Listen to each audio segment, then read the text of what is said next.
আমাদের মাঝে প্রচলিত একটা ধারণা আছে, হয়তো মুরগি ডিমের চেয়ে হাঁসের ডিম অনেক উপকারী।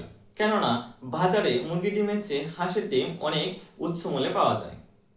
আমরা ভেবে থাকি হয়তো এতে ভিটামিন বেশি রয়েছে, ফ্যাট বেশি রয়েছে, এমনকি এতে প্রোটিন, সব কিছুর দিক দিয়েই হাঁসের ডিম এগিয়ে, তাই হাঁসের ডিমের দাম সবচেয়ে বেশি হয়ে থাকে সব সময়।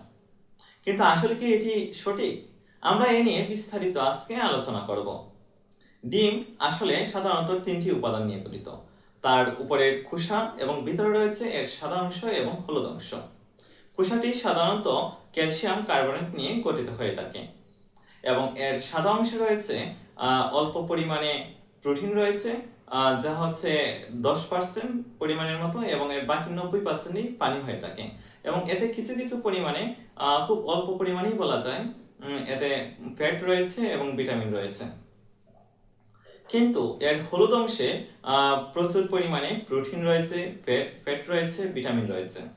সাদা অংশে থাকে vitamin B1, B2, B3, B5, B6, এবং এর হলুদ অংশে থাকে vitamin A, vitamin B, vitamin K, vitamin B12, যেটা হচ্ছে রক্ত উৎপাদনের জন্য বেশি কার্যকারী, এবং রয়েছে আয়রন, জিঙ্ক, ফসফরাস এবং কুলিন। কুলিন কিন্তু মস্তিষ্কের জন্য উপকার হয়ে থাকে।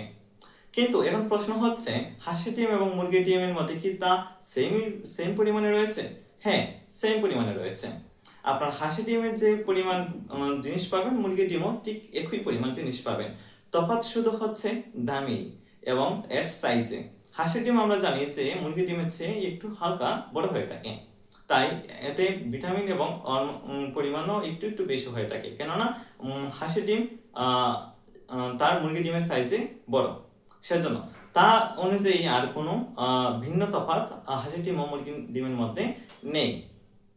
আপনারা চাইলে হাঁসের ডিমের পরিবর্তে মুরগির ডিম, এমনকি মুরগির ডিমের পরিবর্তে হাঁসের ডিম খেতে পারেন। কিন্তু এখানে হচ্ছে একটা সমস্যা, অনেকে হাঁসের ডিমের অ্যালার্জির সমস্যা থাকে।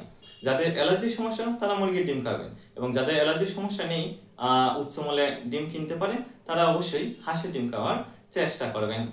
এই ভিডিওটি যদি ভালো লেগে থাকে আপনাদের কাছে, তাহলে অবশ্যই ভিডিওটিতে একটা লাইক করবেন, একটা কমেন্ট করবেন, এবং এরকম আরো ভিডিও পেতে চাইলে অবশ্যই চ্যানেলটিকে সাবস্ক্রাইব করে থাকবেন।